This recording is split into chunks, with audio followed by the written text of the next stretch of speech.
Halo semuanya, balik lagi sama Rina di sini. Terima kasih banget udah datang di channel aku.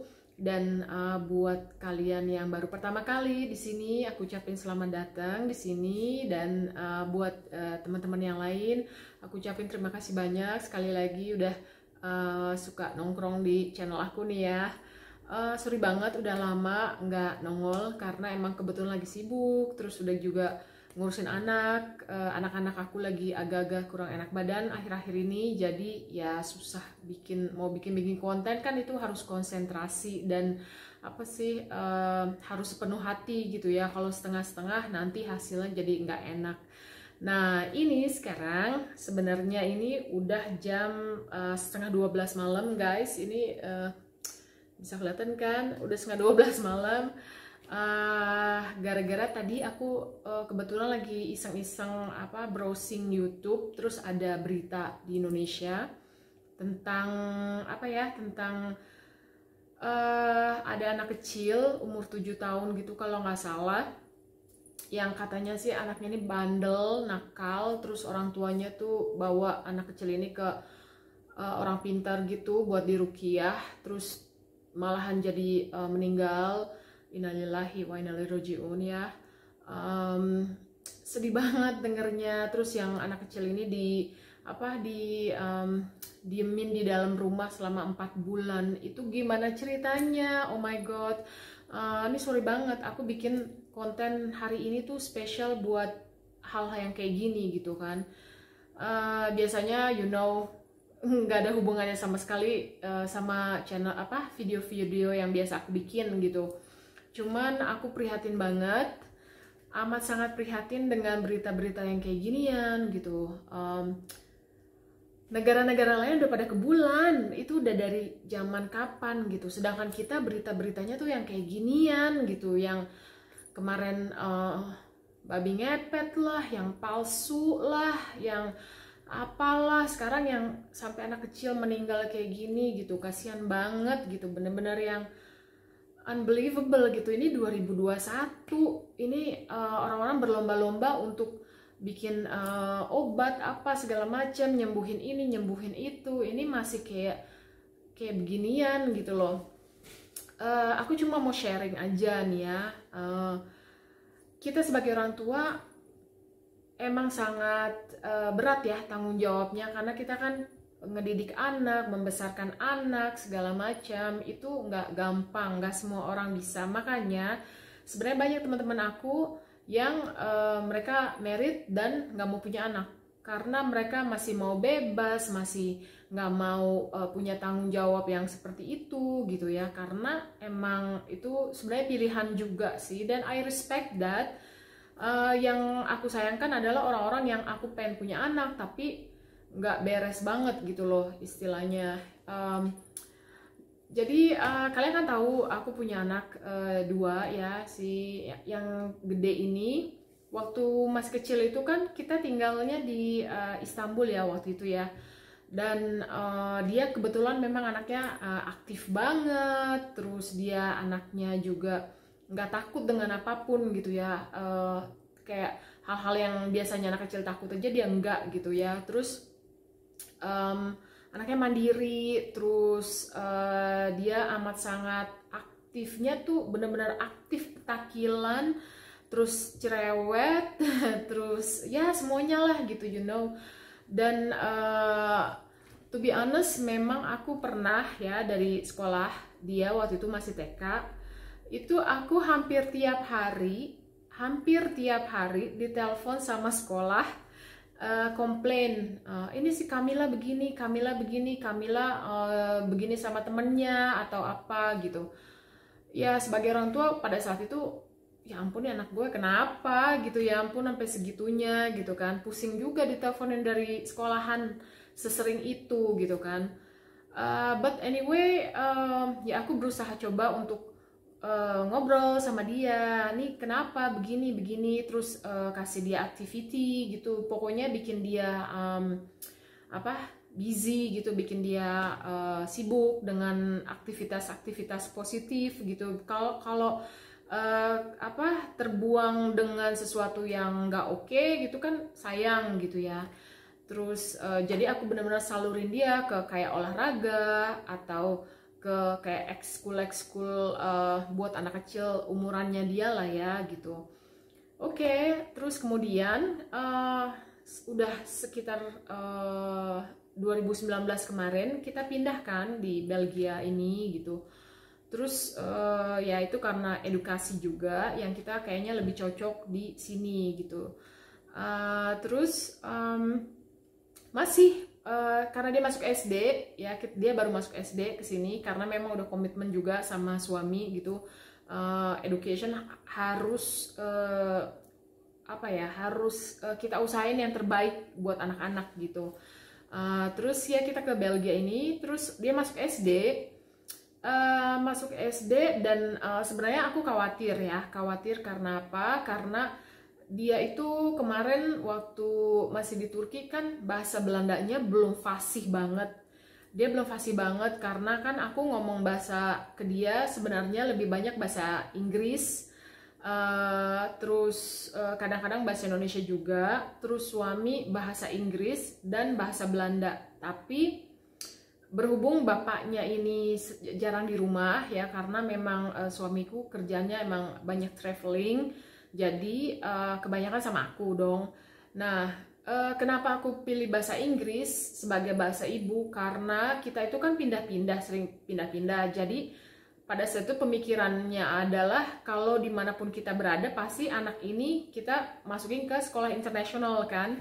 Nah, jadi aku mau dia bisa bahasa Inggris, jadi dimanapun kita berada, ini anak bisa komunikasi dengan siapapun, karena itu kan bahasa internasional.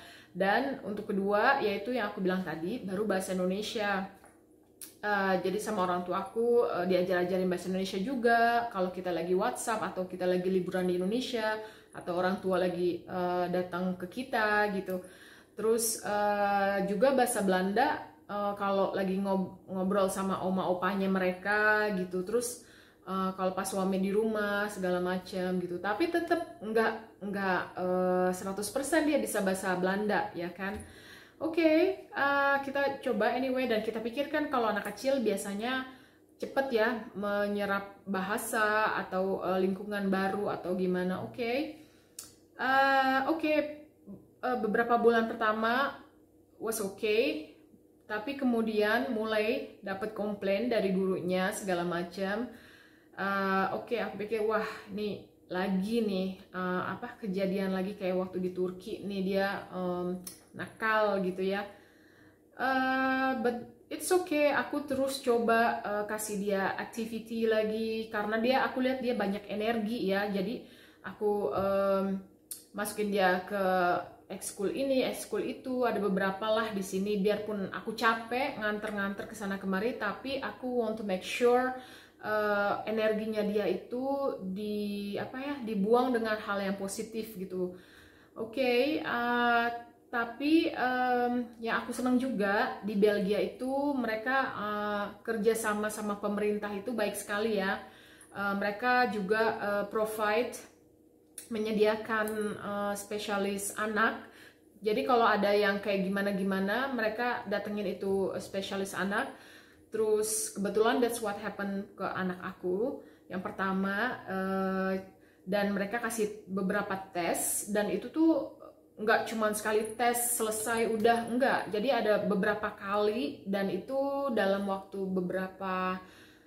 pokoknya lumayan lama lah, maksudnya nggak cuma sekedar gitu aja, enggak. Dan itu benar-benar dicek ada progres apa, terus nih kenapa begini, kenapa begitu. Terus selain itu, selain tes tingkah laku apa segala macam, pokoknya psychological anak, dia juga dites IQ. Nah ternyata di tes IQ itu memang dia agak lebih tinggi, maksudnya dibanding sama anak-anak seumurannya dia, ternyata IQ-nya di atas rata-rata itu gitu loh. Terus terus kita cek gimana nih harusnya baiknya gimana. Terus justru spesialis anak ini bilang ada kemungkinan besar dia itu bosan gitu loh, bosan di kelas 1 itu karena ini di otaknya tuh dia jalan terus gitu. Terus oke, akhirnya apa, dia dikasih tes kayak pelajaran soal-soal gitu, dia bisa gitu. Dan kemudian jadi bukannya dia naik kelas 2, akhirnya kita sepakat atas saran dari spesialis ini dan atas saran sekolah juga, dia loncat ke kelas 3 gitu.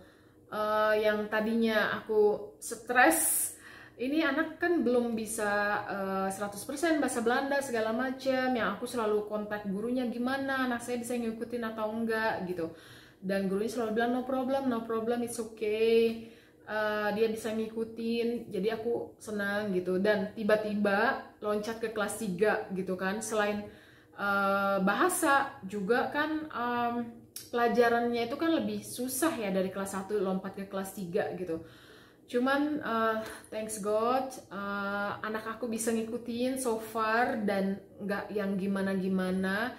Jadi yang intinya adalah kalau anak kita nakal atau anak kita kayaknya petakilan banget atau agak beda sama anak yang lain, it's okay gitu, karena nggak selalu jelek, nggak selalu abnormal yang negatif atau bagaimana, no gitu. Kadang-kadang ya itu yang aku bilang tadi, mungkin dia punya kelebihan justru. Dan kedua, mungkin ada beberapa anak yang ngerasa dia butuh ekstra perhatian dari orang tuanya gitu. Terus atau dia bosan, atau dia jenuh ya, bosan jenuh sama aja sih. Jadi jangan apa-apa dibawa ke hal-hal yang kayak gitu. Terus udahlah gitu, kita kasih pendidikan yang terbaik buat anak-anak kita kasih support, kita kasih perhatian, kita do our best aja gitu. Ini aku menyayangkan banget. Jadi once again, aku cuman mau share buat kalian yang punya anak, yang kalian ngerasa nih anak nakal atau yang tadi aku bilang ya, itu bukan berarti dia 100% nakal. Jadi benar-benar dicek, benar-benar harus diteliti lagi, ini kenapa kayak begitu gitu. Kita sebagai orang tua jangan cuma bisa nunjuk nih anak kamu nih nakal segala macam bla bla bla, no. Kita harus bisa introspeksi juga, nih kenapa anak kita kayak gini, apa karena kita kurang kasih perhatian. Perhatian itu kan bukan cuma dikasih kado, dikasih mainan yang banyak atau hal-hal yang looks, no. Itu hal-hal kecil, kita kasih sayang ke dia gitu, dia tuh bisa ngerasain gitu. Jadi so please jangan jangan yang aneh-aneh lah gitu. Kasihan anak-anak, oke? Harus belajar sabar dan kita sebagai orang tua justru harus tambah bisa lebih belajar. Belajar itu kan nggak cuma dari sekolah, kita belajar jadi orang tua yang baik gitu. Setiap hari kita bisa belajar itu. Kayak aku ngerasa aku dengan adanya anak-anak, aku bener-bener diajarin kesabaran yang sebelumnya aku nggak tahu bahwa aku punya kesabaran seperti itu gitu. Jadi ayo kita sama-sama berusaha terus jadi orang tua yang lebih baik dari yang sebelum-sebelumnya, dan kita share ke semua yang lain-lain, ke teman-teman yang juga punya anak, jadi dia merasa nggak kesepian atau ngerasa sendiri dalam ngerawat anak atau bagaimana. So thank you so much udah kasih dukungan lagi ke channel aku. Sorry banget kali ini sama sekali nggak nyambung sama yang kemarin-kemarin biasanya, tapi aku janji as soon as I have the right timing, aku bakal bikin video baru. Dan aku punya parfum baru yang mungkin kalian suka juga, tapi aku masih nunggu. Jadi in the meantime, take care dan sampai ketemu lagi ya. Thank you, dah.